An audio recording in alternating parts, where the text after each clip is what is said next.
Rain tapped gently on the windowpin, and Rayan sat in silence, staring at a blank page in his old journal. It was the same journal he once filled with dreams, goals, and hope. But now the pages remained empty, just like how he felt inside. Rayan was tired. Not the kind of tired sleep could fix, but the kind that sinks deep into your soul. He had always tried to do the right thing, respecting others, working hard, being patient, staying away from shortcuts. And yet, life seemed to ignore him completely. At 28, Rayan had nothing to show for his efforts. No stable job, no achievements, no sense of direction. His friends had moved on. Some got married, some built careers, others traveled the world. But Rayan stayed stuck, like he was watching life through a glass wall he couldn't break. "Maybe my story was never meant to be anything special," he whispered. He closed his journal. His elderly father sat quietly in the next room. There wasn't much conversation between them anymore, just silence. Long, heavy silence.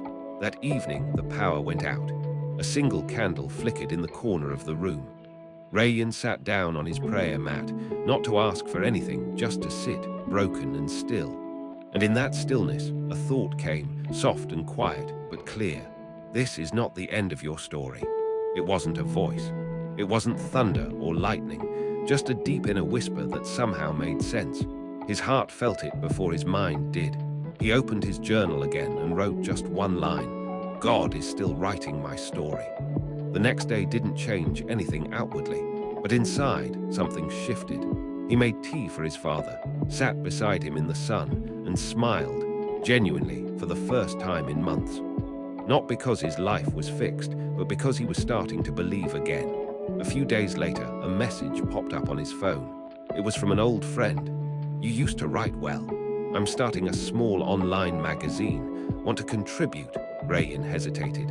He hadn't written anything in a long time, but that inner whisper returned. "Say yes," he replied, "Sure, I'll try."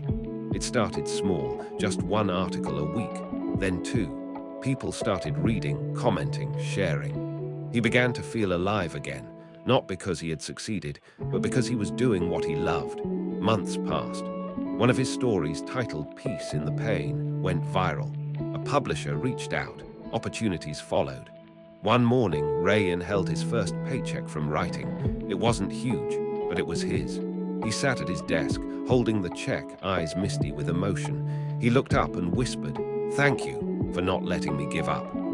Then he opened his journal, where he had once written, "God is still writing my story," he now added, "and I've learned to trust his pen."